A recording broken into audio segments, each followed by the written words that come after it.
사랑하는 성도 여러분, 성경은 하나님의 말씀입니다. 이 성경을 통해서 하나님은 자신을 계시하셨고 또 하나님께서 행하신 일들을 이 성경을 통해서 보여주셨습니다. 그런데 이 성경은 예수님을 믿지 않는, 하나님을 섬기지 않는 분들도 기독교 경전으로 받아들입니다. 그래서 우리 성도들보다 훨씬 더 이 성경을 많이 읽는 분들도 계십니다. 예수님 믿지 않지만, 하나님 섬기지 않지만 성경을 많이 읽는 분들이 있습니다.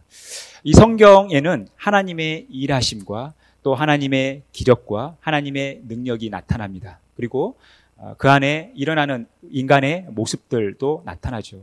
그런데 이 성경이 인간의 좋은 모습들, 또 바람직한 모습들, 아름다운 모습들만 기록한 것이 아니라 대부분 인간의 죄악, 그리고 인간의 연약하고 실수하는 모습들을 많이 기록하고 있다는 것입니다. 인간의 죄악사라고 불리울 정도로 이 성경은 우리 인간의 연약한 모습들을 많이 기록하고 있죠. 심지어 믿음의 족장이라고 하는 이들도 우리가 위로를 얻을 정도로 연약한 모습들을 많이 보여주고 있습니다. 그들의 실수의 모습들, 그들의 범죄의 모습들, 하나님을 대적하는 그 모습들, 하나님을 신뢰하지 못하는 모습들을 많이 보여주고 있습니다. 오늘 본문도 그 한 장면을 보여주고 있죠. 바로 이삭과 아들인 에서 사이에 일어난 일을 보여주고 있어요. 이제 이삭이 나이 많아 어두워졌죠. 육신의 눈이 어두워져서 이제 언제 죽을지 모르는 이런 상황 가운데 놓인 것입니다. 그때 큰아들인 에서를 불러서 사냥을 해오게 합니다. 그리고 사냥한 그 재료를 가지고 별미를 만들어 자기에게 가지고 오면 내가 그것을 먹고 너를 마음껏 축복하겠다라고 이야기를 합니다. 그런데 이 이야기를 옆에서 리브가가 듣게 되죠. 그리고 이 사실을 야곱에게 알립니다. 에서보다 야곱을 더 사랑했던 리브가는 야곱이 좀 두려워하고 꺼리는에도 불구하고 아들 야곱을 굉장히 설득해서 에서로 속이게 하고 음식을 가지고 이삭에게 가게 합니다. 그리고 이삭은 이 야곱이 에서인 줄 알고 축복합니다. 그리고 나서 이제 어떤 일이 벌어집니까? 30절 말씀이에요. 같이 한 목소리 읽겠습니다.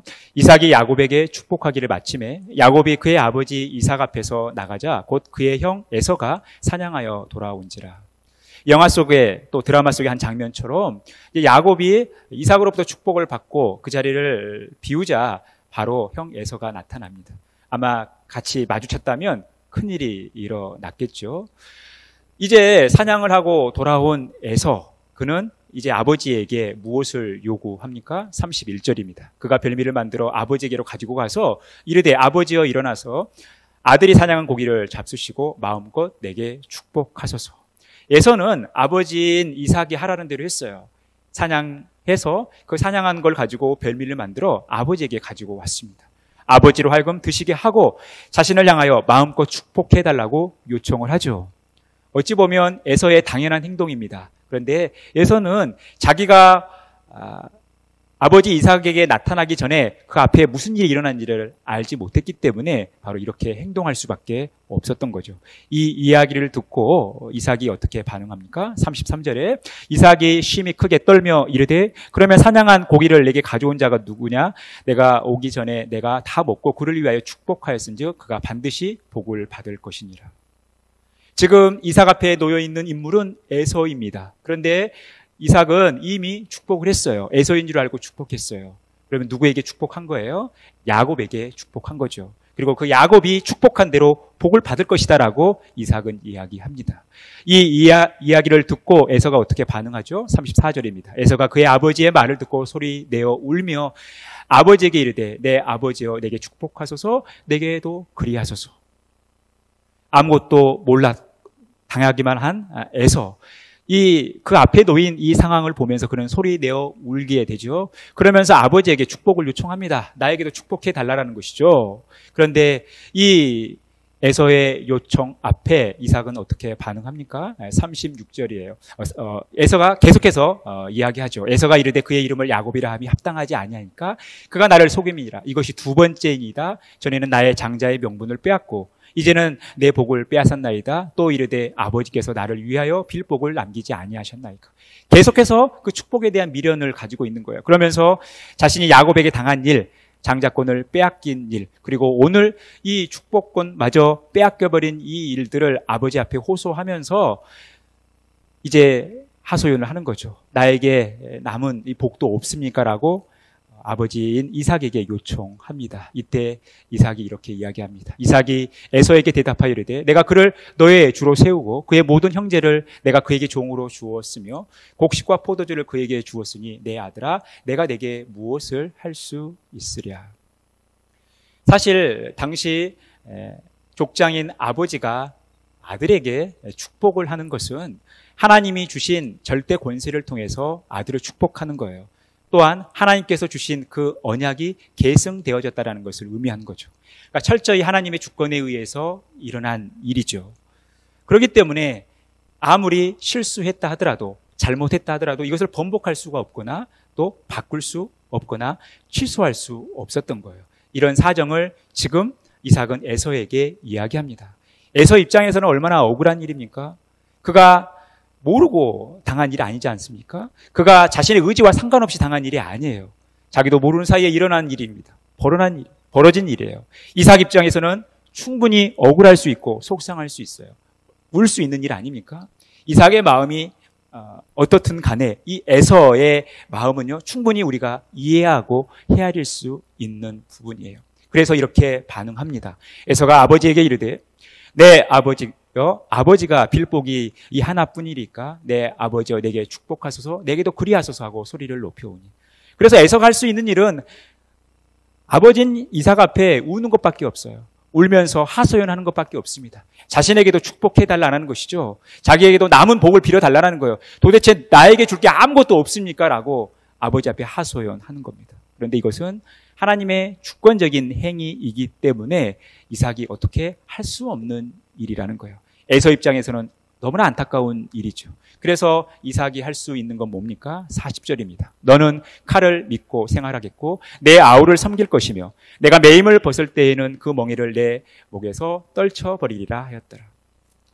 에서의 미래를 이야기합니다. 그런데 이것은 사실 하나님께서 이미 이삭과 리브가에게 말씀하셨던 거예요. 하나님께서 계획하신 겁니다. 사실 이것은 축복이라기보다는 저주에 가까운 기도 아닙니까? 바로 이것이 에서의 미래의 모습입니다. 이삭의 이 축복은요 이렇게 마무리됩니다. 여러분 오늘 이것이 이삭의 집안 안에서 일어나는 일입니다. 리브가와 야곱의 속임수, 그거의 속은 이삭, 그리고 아무것도 모르고 당한 에서. 참 안타까운 일이 벌어졌지만 우리는 이 집안의 모습을 보면서 참 콩가루 집안이다라고 이야기할 수 있는 거예요. 왜냐하면 믿음의 족장이라고 불려진 이 이삭의 연약하고 이 실수의 모습을 보여주기 때문에 그런 거예요. 여러분, 그런데 오늘 이 콩가루 집안의 이야기인 것 같지만 오늘 본문 말씀을 히브리서 기자가 어떻게 평가하고 있습니까? 우리 같이 한 목소리로 읽겠습니다. 믿음으로 이삭은 장차 있을 일에 대하여 야곱과 에서에게 축복하였으며. 여러분, 히브리서 기자는 이삭의 믿음을 평가하고 있어요. 오늘 이 창세기 27장에서 일어난 일을 믿음으로 이삭은 장차 있을 일에 대하여 야곱과 에서에게 축복하였다는 것입니다. 여러분, 그렇다면 오늘 이 히브리서의 기자의 평가처럼 오늘 창세기 27장에 일어난 일, 특히 이 이삭의 행위가 믿음의 행위라고 보여집니까? 여러분 오늘 이 콩가루 집안에서나 일어날 이 일을 보면서 여러분 이것이 이삭의 믿음의 행위로 우리가 간주할 수 있겠어요? 하지만 성경이 그렇게 평가하고 있죠. 히브리서 기자를 통해서 성경은 오늘 이 이삭의 행위는 믿음의 행위였다라고 평가하고 있어요. 그래서 우리는 그것을 받아들일 수밖에 없는 것이죠. 그렇다면 어떤 지점이 이삭의 믿음일까요? 어떤 지점에서 이삭이 믿음으로 한 행위로 성경은 평가하고 있겠습니까? 우리가 오늘 그것을 추적해 가면서 오늘 말씀이 주는 교훈을 함께 묵상해 가도록 하겠습니다. 오늘 이 이삭이 야곱과 에서를 축복하기 전까지 어떤 일이 벌어졌냐면 리브가의 계략과 거짓말, 또 야곱의 속임수가 등장합니다. 있어서는 안 되는 일이죠. 하지만 이것보다 더 심각한 일은 뭡니까? 이삭의 영적 무감각이에요. 영적으로 무감각해 있는, 영적으로 어두워져 있는 이삭의 모습을 보게 되는 거예요. 그가 믿음의 족장이지만 아브라함을 이어 하나님의 그 약속의 말씀, 그 언약을 이어가는 믿음의 족장이지만 정말 우리보다 더 못해 보이는 그런 연약한 모습을 여실히 보여주고 있는 이삭의 모습을 보게 됩니다. 하나님께서 이제 이삭에게 리브가를 주셨습니다. 늦게 장가를 갔어요. 늦게 장가를 갔지만 또 애도 잘 생기지 않았어요. 하나님께서 아이를 주셨습니다. 아이들을 주셨죠. 쌍둥이를 주셨습니다. 그런데 이 태중에서도 이 두 아이가 이게 심상치 않아요. 서로 싸우는 거예요. 이 사실에 혼란스러웠던 이삭과 리브가는 하나님께 묻습니다. 그때 하나님께서 뭐라고 대답하십니까? 창세기 25장 23절이에요. 여호와께서 그에게 이르시되 두 국민이 내 태중에 있구나. 두 민족이 내 복중에서부터 나누이리라. 이 족속이 저 족속보다 강하겠고 큰 자가 어린 자를 섬기리라 하셨더라. 하나님은 이미 야곱과 에서가 뱃속에서 더 큰 자가 어린 자를 섬길 것이라고, 에서가 야곱을 섬길 것이라고 이미 작정을 하셨어요. 하나님의 복이 야곱에게 흘러갈 것이라고 이미 계획하셨습니다. 이것이 하나님의 비전이었고 하나님의 작정이었고 하나님의 원함이었어요. 그런데 이것을 깨닫지 못하고 이것을 인식하지 못했던 이삭은 어떤 행위를 보입니까? 28절에 보니까요. 이삭은 에서가 사냥한 고기를 좋아함으로 그를 사랑하고 리브가는 야곱을 사랑하였더라. 이삭은 하나님의 약속보다도 하나님의 계획보다도 지금 무엇에 치중해 있어요? 먹는 거에 치중해 있어요. 에서가 사냥한 고기를 좋아했어요. 그러니까 사랑이 에서에게 향하고 있어요. 그의 관심이 에서에게 편향되고 있다는 것입니다. 하나님의 약속보다도 그 육신의 정욕을 따라가는 이삭의 이 영적 무감각을 보게 되는 거예요. 또 이것뿐만이 아니에요. 하나님께서 힌트를 주십니다. 26장 34절에서 35절에 보니까 에서가 40세의 헷 족속 보엘의 딸 유딧과 헷 족속 엘론의 딸 바스맛을 아내로 맞이하였더니 그들이 이삭과 리브가의 마음에 근심이 되었더라. 이삭의 아들이었던 에서가 당연히 그 족속 중에 아내를 취함에도 불구하고 에서는 이방인에게서 그 아내를 취하게 되는 거예요. 그러니까 이삭과 리브가를 그걸 보면서 얼마나 마음에 근심이 되었겠습니까? 에서가 약속의 자녀라면, 에서가 이 언약을 이어갈, 언약을 계승해야 할 존재라면 이 에서의 행위는 저렇게 해서는 안 되는 거죠. 이삭은 그것을 알았던 거예요. 그럼에도 불구하고 깨닫지 못하고 여전히 에서에 대한 편향된 생각과 애정을 가지고 있는 이삭의 이 무감각을 보는 거예요. 그래서 우리가 오늘 읽지는 않았지만 27장 1절에 이삭이 에서를 부르는 거 아닙니까? 그래서 사냥을 해오게 해요.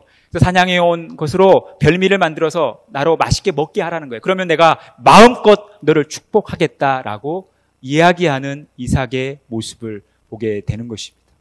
이런 이 이삭의 모습이 결국 어디에서 정신을 차립니까? 오늘 이 장면에서 정신이 번쩍 드는 거예요. 그렇다면 이 영적으로 무감각해 있는 이 이삭을 하나님께서 일깨우신 사건이 오늘 이 에서 앞에 서 있는 이삭의 모습인데, 그러면 어떤 지점이 이삭으로 하여금 정신을 차리게 한 사건이겠냐는 거예요. 그 지점이겠냐는 거예요. 우리가 오늘 읽었던 33절 상반절에 보면 이삭이 심히 크게 떱니다. 오늘 우리 말 성경은 이삭이 심히 크게 떨면서 이 떤다라는 것을 두 번의 강조를 통해서 표현하고 있지만 원어는 세 번을 강조하고 있어요. 그러니까 엄밀하게 번역을 하면 이삭이 심히 크게 격렬하게 떤 거예요. 그러니까 이삭은 지금 이 에서와의 대화 속에서 지금 자신이 이삭에게 에서에게 축복한 것이 아니라 야곱에게 축복한다는 사실을 알게 되었고 이것으로 인하여 심히 크게 격렬하게 떤 것입니다. 그렇다면 여러분, 왜 이삭이 심히 크게 격렬하게 떨었을까요? 성질 급한 에서, 다혈질적인 에서가 혹 해를 끼칠까 봐 떨었겠습니까? 아니면 간교한 야곱에게 속아서 이게 너무 원통해서 몸을 부들부들 떨었겠습니까? 그렇지 않습니다. 오늘 이 이삭이 심히 크게 격렬하게 떨었던 것은 자신의 실수죠. 하나님의 약속의 말씀, 하나님의 그 계획을 잊었는지 또 의도적으로 무시했는지는 알 수 없지만 하나님께서 야곱을 통해서 그 유업을, 그 복을 이어갈 것을 말씀하셨음에도 불구하고 에서에 대한 편향된 생각을 가지고 에서를 축복하려고 했던 그의 실수, 그 실수에도 불구하고, 그리고 속임수와 또 여러 가지 잘못된 행위들이 있었음에도 불구하고 하나님은 그것을 이용하여 하나님이 원하시는 대로 섭리해 가신 것을 오늘 이 사건을 통해서 이삭은 발견하게 된 것입니다.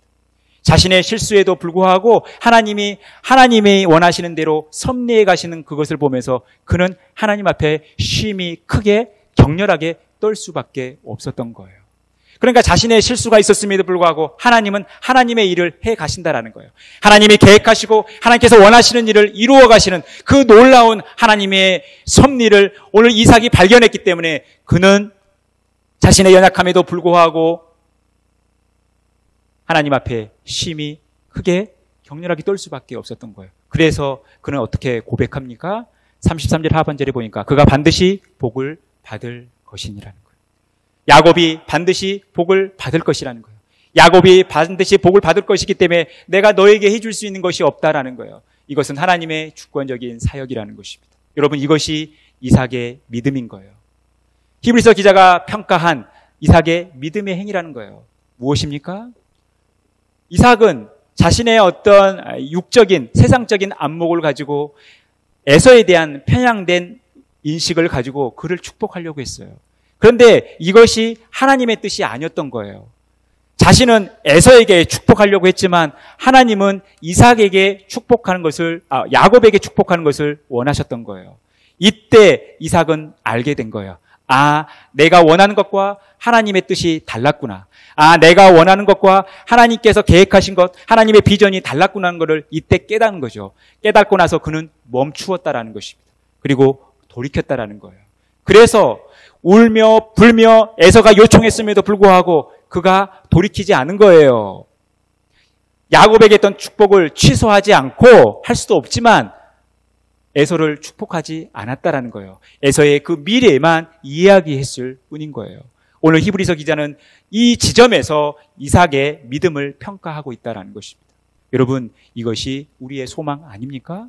오늘 이삭이 비록 실수했음에도 불구하고 리브가와 야곱이 속이고, 그래서 아버지를 속이고 남편을 속이면서 자기들이 원하는 대로 모든 것을 다 하는 그런 이 콩가루 집안의 모습을 보여주고 있지만, 또 너무나 영적으로 무감각했던, 그래서 늘 당하기만 하는 이 에서의 모습을 보여주고 있지만, 이 모든 것을 통해서 하나님은 하나님이 원하시는 일들을 이루어 가고 계시다라는 거예요. 그러니 여러분, 우리가 때로는 실수하고 또 잘못을 하더라도 여러분 절대 낭망하거나 실망하지 말라는 거예요. 하나님께서 우리의 모든 것들을 사용하셔서 하나님의 일을, 하나님이 원하시는 것을 이루어 가신다라는 거죠. 그래서 로마서 8장 28절에 우리가 알거니와 하나님을 사랑하는 자, 곧 그의 뜻대로 부르심을 받는 자들에게는 모든 것이 합력하여 선을 이루는 거예요.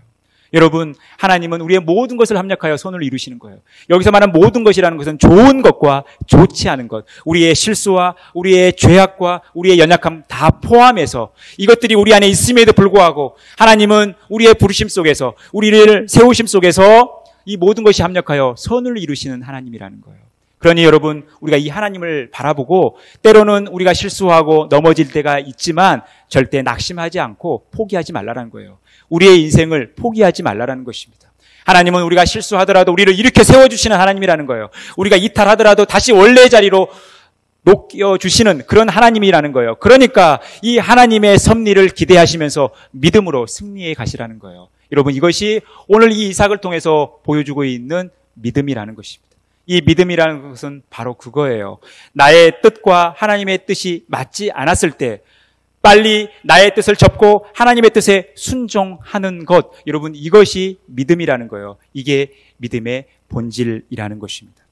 여러분, 그렇다고 우리의 모든 연약한 행위들, 우리의 실수들이 다 정당화될 수 없는 거예요. 합리화될 수 없습니다. 오늘 하나님의 뜻을 이루어가는 이 과정 속에서 분명히 존재했던 것은 리브가와 야곱의 속임수, 거짓말이었습니다. 그러면 여러분, 이 과정을 통해서 하나님이 원하시는 대로 이루어졌다고 해서 이들의 행위가 여러분 다 정당화될 수 있습니까? 다 합리화될 수 있어요?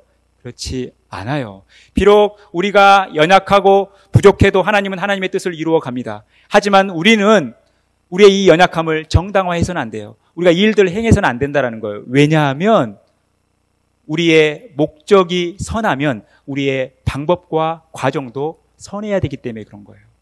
아무리 여러분 우리의 목적이 선하고 우리가 정말 좋은 것을 향해 나간다 할 때 여러분 우리의 방법과 과정이 악하다면 여러분 이것은 하나님께서 기뻐하시는 모습이 아니라는 거예요. 반드시 부작용과 후유증이 남는다라는 것입니다. 오늘 야곱과 리브가의 이 연약함을 통해서 하나님은 하나님의 뜻을 이루었습니다. 하지만 많은 부작용과 후유증이 남는 거예요. 먼저는 이 야곱에 대한 분노로 사로잡혀 있는 에서의 모습을 보게 되죠. 평생의 삶을 동생에 대한 복수심을 가지고 살았던 거예요. 얼마나 집안에서 일어나지 않아야 할 일 아닙니까? 여러분 리브가는 어떻습니까? 그렇게 사랑했던 아들 야곱, 잠시 외삼촌 라반의 집에 피해 있다가 곧 만날 줄 알았는데 그 이후에 리브가와 야곱은 재회하지 못해요. 그리고 리브가는 이 땅의 삶을 마무리합니다. 여러분 야곱은 어떻습니까? 형을 속이죠? 아버지를 속였어요. 그런데 그는 자기보다 더 고단수를 만나게 되는 거예요. 외삼촌 라반을 만나서 그 이상을 당하게 되는 거 아닙니까?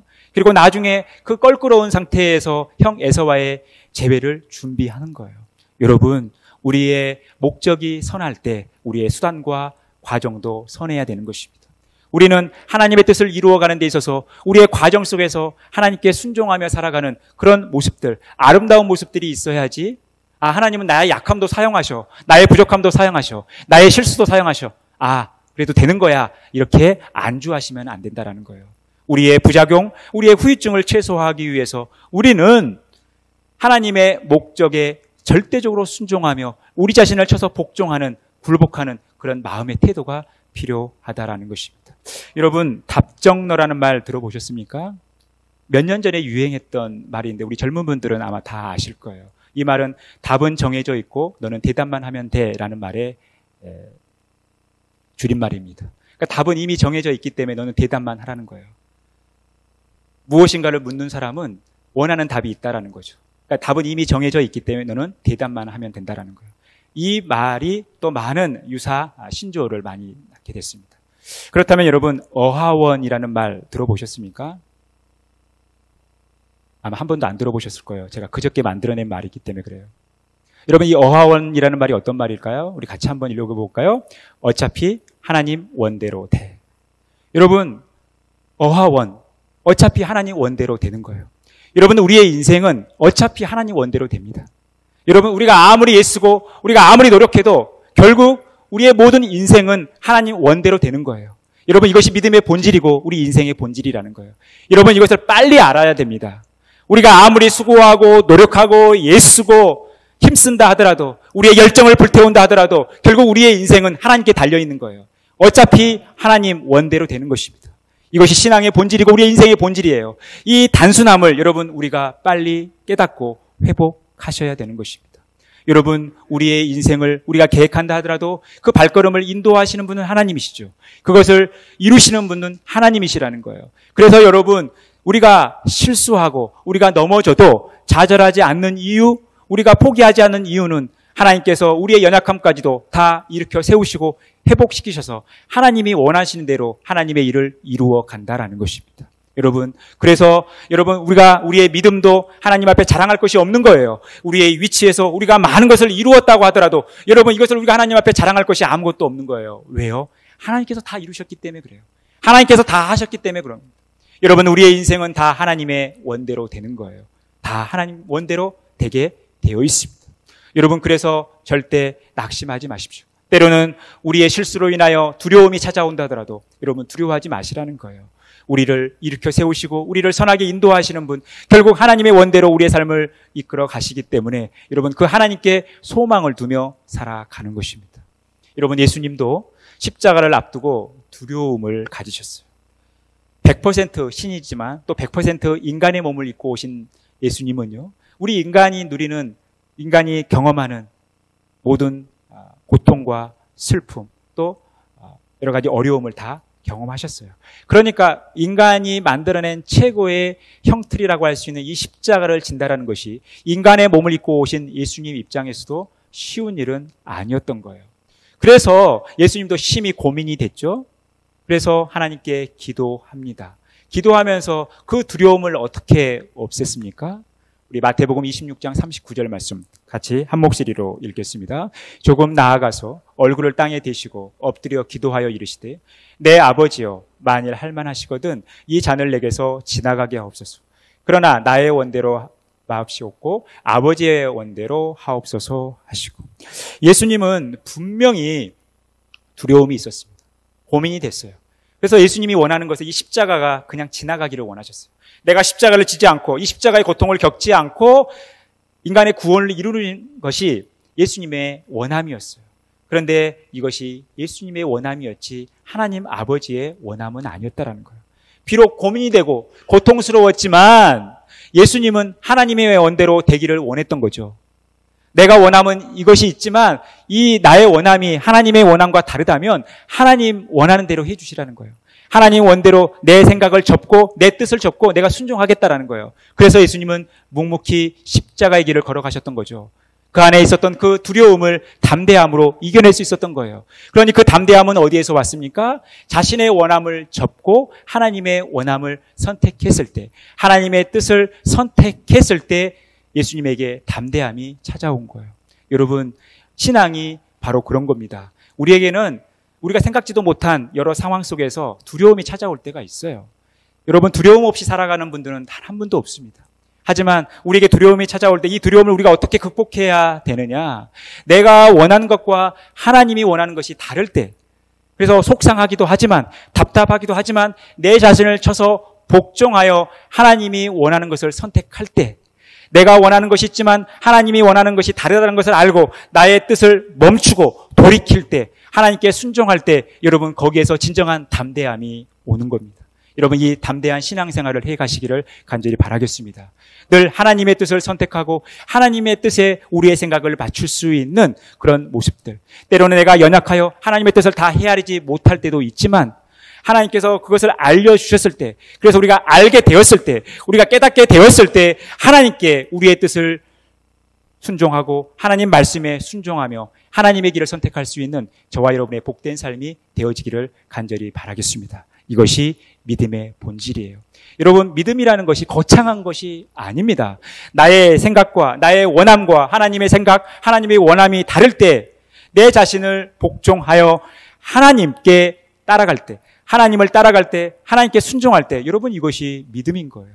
오늘 히브리서 기자가 히브리서 11장에서 평가하고 있는 이삭의 믿음이라는 거예요. 그러니 히브리서 11장 1절에 믿음은 바라는 것들의 실상이요 보이지 않는 것들의 증거인데, 그 믿음이 누구의 바람입니까? 바로 하나님의 바람인 거예요. 우리의 바람이 아니라 하나님의 바람이라는 거예요. 그러니 우리가 이 하나님의 바람, 이 하나님의 원함을 따라가는 삶을 살아가야 하는 것입니다. 우리 에베소서 1장 11절에서 12절 말씀 같이 한 목소리 읽겠습니다. 모든 일을 그의 뜻의 결정대로 일하시는 이의 계획을 따라 우리가 예정을 입어 그 안에서 기업이 되었으니 이는 우리가 그리스도 안에서 전부터 바라던 그의 영광의 찬송이 되게 하려 하심이라. 여러분, 우리의 인생은 하나님께서 그의 뜻대로 결정하고 일하시는 대로 따라가는 것입니다. 그래서 우리는 하나님으로부터 예정을 입었던 거예요. 그리고 우리는 하나님의 기업이 되는 것입니다. 그리고 우리가 하나님의 영광과 찬송을 하나님께 올려드리는 것입니다. 우리가 하나님의 영광과 찬송이 되는 거예요.